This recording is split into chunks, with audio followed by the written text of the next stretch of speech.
네, 우병우 전 민정수석 박근혜 전 대통령에 대해서 안타깝다는 소회를 밝혔는데요. 자, 이현숙 기자 어떤 의미라고 해석할 수 있을까요? 네, 아주 짧지만 좀 본인의 착잡한 신경이 담긴 말이었던 것 같습니다. 표정도 그렇고 좀 표정이 뭔가 그 전에 출석했을 때와 달리 좀 뭔가 기계라는 표정보다는 좀 이렇게 모든 걸 놓은 듯한 느낌의 표정을 짓고 있었는데요. 특히 박 전 대통령 자신을 이제 민정수석에 임명을 우병우 수석이 받고 있는 직무유기죄입니다. 그렇기 때문에 대통령을 제대로 보좌하지 못했다. 이런 문제에 대해서 책임을 느끼고 이것을 간단한 얘기로 이렇게 이야기를 하는 것 같습니다. 안타깝다. 이렇게요. 예, 제가 사실 오늘 출석 장면을 보면서 꼭 이건 기사에 넣어야겠다 생각한 장면이 있었는데요. 일단 검찰 조사를 받을 때 우병우 전 민정수석 기자들을 이렇게 쏘아보면서 레이저를 쏘듯이 자기에게 불리한 질문이 나올 때마다 쳐다보면서 오른쪽에 지금 보는 것처럼 짜증나듯이 이렇게 기자를 쳐다보는. 근데 오늘 출석에 보면은 사실 그런 모습이 보이지가 않았습니다. 좀 더 재판을 받기 전에 좀 차분한 모습으로 들어가기 위해서였을까요? 일단 아니면 불필요한 오해를 만들지 않기 위해서였을까요? 일단 오늘은 차분하게 이렇게 걸어서 들어갔습니다. 네, 강명경 기자. 근데 아까 영상 보니까 우병우 씨 힘내요라고 이렇게 응원하던 목소리도 들리던데 그건 누굽니까? 예, 현장 기자들의 귀가 찢어질 정도로 아주 크게 네. 소리를 지르는 사람들이었는데 박근혜 전 대통령의 지지자들이었습니다. 예, 우병우 전 수석이 이 금속 탐지기를 통해서 이제 재판정으로 올라갈 때 일단 우병우 씨 힘내세요. 화이팅, 힘내라면서 목소리를 아까 보셨던 것처럼 외쳤는데요. 우병우 전 수석 그에 답례하듯이 한 차례 고개를 푹 잠깐 숙이고 지나가다가 계단에 올라가서는 다시 한번 크게 목례를 하는 모습이 보였습니다. 네, 근데 이현숙 기자, 네. 그 우병우 전 수석 그러면 여태까지 자기 혐의 모두 부인해 왔었잖아요. 그랬죠. 네. 오늘 재판에서도 달라지진 않았겠죠? 자기 입장 그대로를 얘기한 것 같습니다. 우선 전혀 자신의 혐의에 대해서는 적극적으로 부인을 했고요. 특히 박 전 대통령의 지시가 있어서 그 업무로서 그 일을 처리했을 뿐이다라고 이야기를 했고, 그리고 대통령의 지시를 받으면 본인이 있던 자리가 당연히 그 일을 해야 하는 자리였다라고도 부연 설명을 했습니다. 그러면서 박 전 대통령의 진실성이 밝혀질 것이라면서 박 전 대통령도 국가와 국민을 위해 지시했을 것이다 이런 말도 했는데요. 본인의 혐의는 좀 부인하면서도 이번에는 법정에서 정치적인 책임에 대해서는 조금 인정하는 발언을 내놨습니다. 우선 국민들한테 사과드린다라는 말을 했고요. 그리고 정치적, 도의적 책임에 대한 고개를 숙이는 모습을 보였습니다. 그러면서 조금 억울한 측면도 보이는데 오늘은 정치의 심판대가 아니라 법의 심판대의 선고다라는 발언을 했는데요. 그동안 이제 언론 보도나 여러 청문회에서 본인에 대한 질의가 조금은 사실이 아닌 부분도 있었다라는 측면을 좀 부각시킨 것으로 보입니다. 특히 우병우 전 수석 같은 경우는 청문회에 출석해서도 국회에서도 최순실 씨의 존재도 몰랐다, 국정농단도 모르고 있었다 이렇게 이야기를 했었는데요. 그 발언 다시 한번 들어보시죠. 최순실은 언제 하셨어요? 최순실 현재도 모릅니다. 현재도 모르신다고요? 네, 언론에서 봤습니다. 그 모든 일을 충실하게 수행했다고 생각하십니까? 최선을 다했다고 생각합니다. 중심에는 누가 있었습니까? 대통령이 있었습니까? 국민이 있었습니까? 제 직분에 맞게 최선을 다했다고 생각합니다. 네, 저렇게 끝까지 모른다고 최순실의 존재도 몰랐다고 얘기를 하는데요. 굉장히 단호한 표정이었었어요. 최석호 기자. 그런데 저렇게 몰랐다고 하면 처벌할 수도 없는 거 아닌가요? 아니죠. 지금 우병우 전 수석이 받고 있는 혐의가 굉장히 중대한 혐의입니다. 직권남용 그리고 직무유기죄인데요. 우선 우 전 수석의 재판에 검찰 수사에서 이렇게 이야기를 했습니다. 최순실은 전혀 몰랐다. 그리고 모든 것은 박근혜 전 대통령의 지시로 이루어진 것이다. 이렇게 얘기를 했는데 이번 재판정에서도 검찰과 이 부분에 대해서 법리 싸움을 치열하게 벌일 것으로 보입니다. 그러니까 한마디로 정리하면 최순실을 몰랐다, 국정농단 몰랐다 하면은 자기가 약간은 무능해질 수는 있지만 법망은 다 피해가는 거 아니에요? 그렇죠. 우병우 전 수석 같은 경우에 어떤 사람입니까? 굉장히 유능한 검사 출신입니다. 그렇기 때문에 김기춘 전 비서실장이 그랬던 나는 몰랐다 이 전략을 계속 쓰고 있는데 하지만 문재인 대통령이 뭘 지시를 했습니까? 우병우 전 수석과 관련된 이런 사안에 대해서도 한번 재수사를 하라 이러면서 사실은 서울지검장까지 윤석열 지검장을 앉힌 건데요.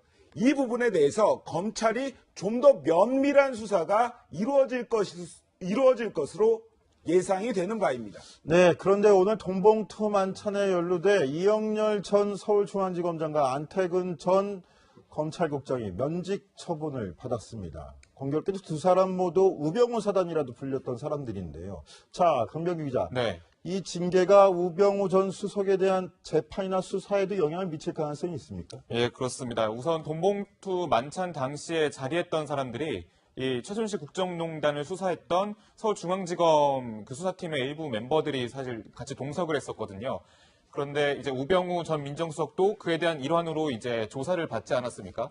그런데 아시다시피 이렇게 팔짱 끼고 수사관들과 함께 웃으면서 얘기를 하고 또 두 번이나 불구속 처리가 되면서 약간 검찰이 봐주기 수사가 아니냐라는 그런 좀 논란이 많이 나왔었죠.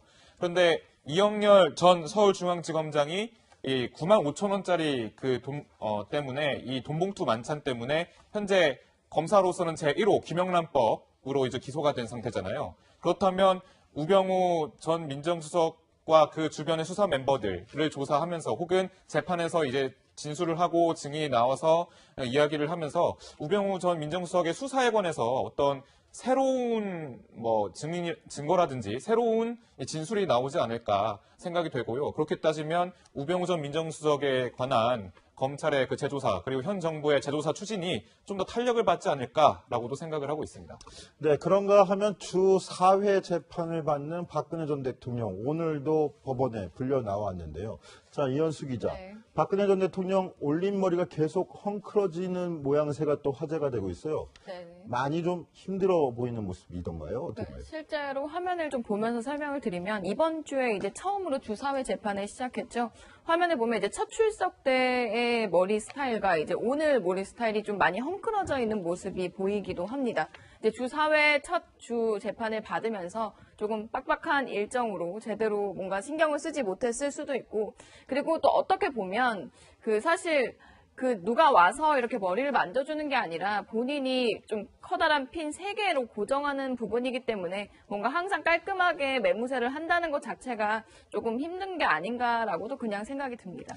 네, 그런데 오늘 인터넷을 보니까 박근혜 전 대통령 이름이 계속 상위권에 올라와 있더라고요. 바로 배우 송중기 씨도 함께 올라왔던데 두 사람 인연이 화제가 되고 있어요. 안종범 전 수석 수첩에서 이 두 사람 이름이 나왔기 때문이죠. 예, 그렇습니다. 오늘도 제가 보고를 드렸고 발제를 올린 부분이 이 부분인데 안종범 수첩에서 여러 가지 정황이 계속해서 나오고 있습니다. 그런데 이번에는 박근혜 전 대통령이 K-스타일 허브라는 그런 한류 문화를 해외에 전파하는 그런 죄송합니다. 한국관광공사 산하에 있는 그 단체에 대해서 세세하게 어떤 지시를 내린 그런 정황이 좀 발견이 된 건데요. 그 중에 지금 큰 화면으로 설명해 드리겠지만 지금 보면 송중기 씨, 탤런트 송중기 씨와 관련된 여러 가지 지시 정황이 나오게 됩니다. 우선 태양의 후예를 후예에 관해서 홍보자료로 쓸 수 있도록 보완을 해라라는 지시가 있었고요. 또 하나는 송중기 씨의 그 발자취에 대해서 영상 제작을 해서 홍보 영상으로 쓰도록 하자라고 하는 지시가 나왔었고, 또 심지어 송중기 입간판을 이 K-스타일 허브 바로 앞쪽에 건물 앞에 배치를 해라라는 그런 상세 지시가 나온 겁니다. 따라서 네티즌 누리꾼들은 송중기 입간판을 세워라, 특히 이 부분에서 박근혜 전 대통령이 드라마를 좋아하는 박근혜 전 대통령이 남다른 팬심을 지위를 이용해서 드러낸 거 아니냐라는 그런 우려까지 드러낸 적이 있었습니다. 네, 그러면 지금 수첩에서 새롭게 드러난 내용이 박근혜 전 대통령이 송중기 씨를 특별 대접했다라는 건가요? 그렇죠. 이제 대통령 말 한마디에 예산도 늘어나고 송중기 씨에 대한 발자취까지 제작을 해라 이렇게 이야기를 했다는데 참 대통령 말이 무섭긴 무서웠나 봅니다. 그런데 이제 송중기 씨한테 왜 이렇게 애정을 가졌냐, 그렇게 왜 그랬는지를 좀 살펴보면요. 사실 박근혜 전 대통령 같은 경우에 사람 만나기를 그렇게 좋아하는 스타일이 아닙니다. 그래서 참모나 측근들이 드라마라도 좀 봐라 이렇게 좀 얘기를 해서 그 영향이 좀 있었던 것으로 보이는데요. 이런 드라마 시청을 권유했던 사람들이 있습니다. 전여옥 전 의원이죠. 이렇게 얘기를 했다고 합니다. 일상 용어를 좀 알려면 대통령님 드라마 시청 좀 하십시오. 이렇게 얘기를 했고요. 조윤선 전 문체부 장관 같은 경우에는 뭐 유명 드라마들을 좀 보면서 사람들이 어떻게 사는지 좀 익혀보십시오. 이러한 조언을 했다고 합니다. 네. 작년 박 전 대통령은 K스타일 허브 행사장에서 송중기 씨를 만나 화기애애한 분위기를 연출하기도 했었는데요. 당시 두 사람의 만남 함께 보시죠.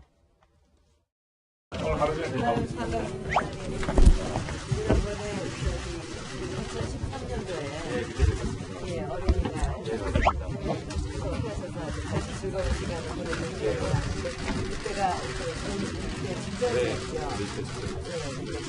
서양의 후예가 세계적으로 인기를 끌고 있는데 바쁜 와중에도 관광 홍보대사를 맡아서 협력하는 모습을 보니까 진짜 애국, 청년 애국자라는 생각이 듭니다. 결론에 뭐냐면 이게 제일 이쁘네요. 이게 제일 이쁘네요. 네, 무려 171억 원이나 들여서 개관한 K스타일 허브 당시 개소식 모습이었는데 현재도 잘 운영되고 있을까요? 자, 강병규 기자. 네. 오늘 아침 또 발빠르게 현장 취재했죠? 예, 그렇습니다. 사전에 이 박근혜 전 대통령의 상세한 지시가 있기 전까지는 한 20여억 원. 그런데 이 지시가 있은 후에 171억 원으로 예산이 급격하게 상승을 해서 과연 지금도 잘 이루어지고 있을까, 사업이 잘 진행되고 있을까 궁금해서 직접 제가 다녀와 봤습니다. 직접 가서 하루 평균 관람객들 얼마나 되는지부터 물었는데 관계자의 목소리 한번 들어보시겠습니다. 하루 딱 지키실 때 몇 분 정도 지키세요? 문을 하는 데거나 예전 공장을 가는 데 예전이라고 하면은 기간이 기준이 있을 텐데 요 근래에 조금씩 저거는 뭔가 오실 때부터 이번 계획을 세우고 있던 거죠? 전 대통령이 방문했을 때 같이 이렇게 해서 하고 있어서 자, 강병규 기자. 네. 그런데 K스타일 허브 저곳도 박근혜 전 대통령이 지시를 한 사항이다라는 걸 알고 있었나요? 그래서 제가 관계자들을 만나서 하나하나 좀 물어봤었는데 일단은 이런 상세한 지시가 나온 거, 특히 홈페이지에 어떤 걸 게시해라 혹은 입간판을 만들어라 이런 게 안종범 전 수석의 수첩에 담겨 있을 줄은 꿈에도 몰랐다라고 얘기를 하고 있거든요. 그러니까 이런 지시들 하나하나 청와대에서 내려올 줄 상상이나 했겠냐라면서 상당히 당황한 모습을 좀 보였습니다. 사실 관계자들의 좀 황당한 그런 반응을 좀 보였었는데요. 한번 목소리 들어보시겠습니다. 왜 그런 것까지 있었냐? 하고 이런 생각이 드는 거지. 그게 저희가 그거에 대해서 그랬다고는 생각도 못했죠. 그게 수첩에 세상에 그런 내용도 있나? 그런 생각은 들었죠. 배우 우리가 외국에서 해외 시장에서 한국을 홍보하는데 송중기의 발자취가 왜 나와요? 아이고 그런 수첩이 대사로서 한국을 홍보하는 그런 거지. 왜 그렇게 말하는지. 뭐였죠? 그런 정도까지 역정 사업이라든가 뭐 이런 부분은 나올 수는 있겠죠. 제가 지금 들어보니까 좀 관계자들도 좀 황당해하기도 하고 또 우리가 이렇게 얘기를 하다 보니까 배우 송중기 씨도 굉장히 억울한 측면이 있을 것 같아요. 본인은 알지도 못하고 했던 일이고 K허브 스타일 측도 잘 모르고 자기네들은 뭐 지원을 해주니까 그렇게 받았던 것 같은데 이현수 기자. 네. 우리가 돌려놓고 생각하면 박근혜 전 대통령이 이렇게 꼼꼼하게 지시를 하는 그런 업무 스타일이었나요? 좀 그런 스타일이었죠. 만기친남이라고 처음부터 끝까지 모든 걸 다 챙기려고 한다라는 스타일이기도 하고 원래 깨알 지시로 좀 그 전부터 사실 뭐 논란도 되고 화제도 되고 했었는데 사실 이런 부분 이 송중기 씨와 관련해서 뭐 한류 사업에 대해서는 사실 한류를 키우기 위해서 박 전 대통령이 그만큼 노력을 했기 때문에 힘을 줬다고 볼 수 있으나 이렇게 특정 배우와 특정 뭐 매체의 이제 홍보 방법 그리고 예산까지 이렇게 일일이 다 손을 댈 정도로 이런 깨알 지시를 내린 데 대해서는 이게 대통령이 내릴 지시인가 이런 좀 논란이 되고 있는 부분이 있습니다. 네, 알겠습니다. 뭐 박근혜 전 대통령 주제에 관련해서는 여기까지 정리를 하는 걸로 하고요. 다음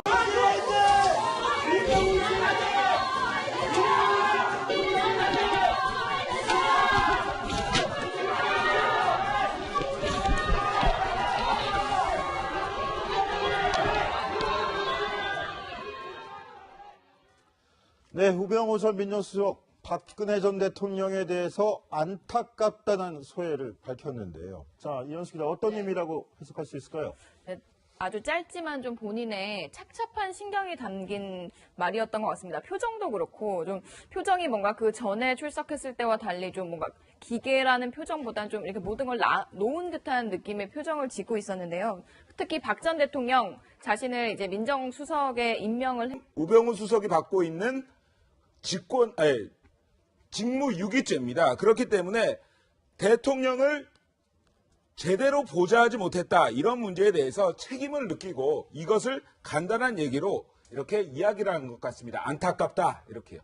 예, 뭐 제가 사실 오늘 출석 장면을 보면서 꼭 이건 기사에 넣어야겠다 생각한 장면이 있었는데요. 일단 검찰 조사를 받을 때 우병우 전 민정수석 기자들을 이렇게 쏘아보면서 레이저를 뭐 쏘듯이 자기에게 불리한 질문이 나올 때마다 쳐다보면서 이영렬 전 서울중앙지검장과 안태근 전 검찰국장이 면직 처분을 받았습니다. 공교롭게도 두 사람 모두 우병우 사단이라도 불렸던 사람들인데요. 자, 강병규 기자. 네. 이 징계가 우병우 전 수석에 대한 재판이나 수사에도 영향을 미칠 가능성이 있습니까? 예, 그렇습니다. 우선 돈봉투 만찬 당시에 자리했던 사람들이 이 최순실 국정농단을 수사했던 서울중앙지검 그 수사팀의 일부 멤버들이 사실 같이 동석을 했었거든요. 그런데 이제 우병우 전 민정수석도 그에 대한 일환으로 이제 조사를 받지 않았습니까? 그런데 아시다시피 이렇게 팔짱 끼고 수사관들과 함께 웃으면서 얘기를 하고 또 두 번이나 불구속 처리가 되면서 약간 검찰이 봐주기 수사가 아니냐라는 그런 좀 논란이 많이 나왔었죠. 그런데 이영렬 전 서울중앙지검장이 이 9만 5천 원짜리 그 돈 때문에 이 돈봉투 만찬 때문에 현재 검사로서는 제1호 김영란법으로 이제 기소가 된 상태잖아요. 그렇다면 우병우 전 민정수석과 그 주변의 수사 멤버들을 조사하면서 혹은 재판에서 이제 진술을 하고 증인이 나와서 이야기를 하면서 우병우 전 민정수석의 수사에 관해서 어떤 새로운 뭐 증거라든지 새로운 진술이 나오지 않을까 생각이 되고요. 그렇게 따지면 우병우 전 민정수석에 관한 했습니다. 그러면서 박 전 대통령의 진실성이 밝혀질 것이라면서 박 전 대통령도 국가와 국민을 위해 지시했을 것이다 이런 말도 했는데요. 본인의 혐의는 좀 부인하면서도 이번에는 법정에서 정치적인 책임에 대해서는 조금 인정하는 발언을 내놨습니다. 우선 국민들한테 사과드린다라는 말을 했고요. 그리고 정치적, 도의적 책임에 대한 고개를 숙이는 모습을 보였습니다. 그러면서 조금 억울한 측면도 보이는데 오늘은 정치의 심판대가 아니라 법의 심판대의 선고다라는 발언을 했는데요. 그동안 이제 언론 보도나 여러 청문회에서 본인에 대한 질의가 조금은 사실이 아닌 부분도 있었다라는 측면을 좀 부각시킨 것으로 보입니다. 특히 우병우 전 수석 같은 경우는 청문회에 출석해서도 국회에서도 최순실 씨의 존재도 몰랐다, 국정농단도 모르고 있었다 이렇게 이야기를 했었는데요. 그 발언 다시 한번 들어보시죠. 최순실은 언제 하셨어요? 최순실 현재도 모릅니다. 현재도 모르신다고요? 네, 언론에서 봤습니다. 그 모든 일을 충실하게 수행했다고 생각하십니까? 최선을 다했다고 생각합니다. 중심에는 누가 있었습니까? 대통령이 있었습니까? 국민이 있었습니까? 제 직분에 맞게 최선을 다했다고 생각합니다. 네, 저렇게 끝까지 모른다고 최순실의 존재도 몰랐다고 얘기를 하는데요. 굉장히 오른쪽에 지금 보는 것처럼 짜증나듯이 이렇게 기자를 쳐다보는. 근데 오늘 출석에 보면은 사실 그런 모습이 보이지가 않았습니다. 좀 더 재판을 받기 전에 좀 차분한 모습으로 들어가기 위해서였을까요? 일단 아니면 뭐 불필요한 오해를 만들지 않기 위해서였을까요? 일단 오늘은 차분하게 이렇게 걸어서 들어갔습니다. 네, 강병규 기자. 근데 아까 영상 보니까 우병우 씨 힘내요라고 이렇게 응원하는 목소리도 들리던데 그건 누굽니까? 예, 현장 기자들의 귀가 찢어질 정도로 아주 크게 네. 소리를 지르는 사람들이었는데 박근혜 전 대통령의 지지자들이었습니다. 예, 우병우 전 수석이 이 금속 탐지기를 통해서 이제 재판정으로 올라갈 때 일단 우병우 씨 힘내세요. 화이팅, 힘내라면서 목소리를 아까 보셨던 것처럼 외쳤는데요. 우병우 전 수석 그에 답례하듯이 한 차례 고개를 푹 잠깐 숙이고 지나가다가 계단에 올라가서는 다시 한번 크게 목례를 하는 모습이 보였습니다. 네, 근데 이현수 기자, 네. 그 우병우 전 수석 그러면 여태까지 자기 혐의 모두 부인해 왔었잖아요. 네. 오늘 재판에서도 뭐 달라지지는 않았겠죠? 자기 입장 그대로를 얘기한 것 같습니다. 우선 전혀 자신의 혐의에 대해서는 적극적으로 부인을 했고요. 특히 박 전 대통령의 지시가 있어서 그 업무로서 그 일을 처리했을 뿐이다라고 이야기를 했고, 그리고 대통령의 지시를 받으면 본인이 있던 자리가 당연히 그 일을 해야 하는 자리였다라고도 부연 설명을 단호한 표정이었었어요. 최석호 기자. 그런데 저렇게 몰랐다고 하면 처벌할 수도 없는 거 아닌가요? 아니죠. 지금 우병우 전 수석이 받고 있는 혐의가 굉장히 중대한 혐의입니다. 직권남용 그리고 직무유기죄인데요. 우선 우 전 수석의 재판에 검찰 수사에서 이렇게 이야기를 했습니다. 최순실은 전혀 몰랐다. 그리고 모든 것은 박근혜 전 대통령의 지시로 이루어진 것이다. 이렇게 얘기를 했는데 이번 재판정에서도 검찰과 이 부분에 대해서 법리 싸움을 치열하게 벌일 것으로 보입니다. 그러니까 한마디로 정리하면 최순실을 몰랐다, 국정농단 당 몰랐다 하면은 자기가 약간은 무능해질 수는 있지만 법망은 다 피해가는 거 아니에요? 그렇죠. 우병우 전 수석 같은 경우에 어떤 사람입니까? 굉장히 유능한 검사 출신입니다. 그렇기 때문에 김기춘 전 비서실장이 그랬던 나는 몰랐다 이 전략을 계속 쓰고 있는데 하지만 문재인 대통령이 뭘 지시를 했습니까? 우병우 전 수석과 관련된 이런 사안에 대해서도 한번 재수사를 하라 이러면서 사실은 서울지검장까지 윤석열 지검장을 앉힌 건데요. 이 부분에 대해서 검찰이 좀 더 면밀한 수사가 이루어질 것으로 예상이 되는 바입니다. 네, 그런데 오늘 돈봉투 만찬에 연루돼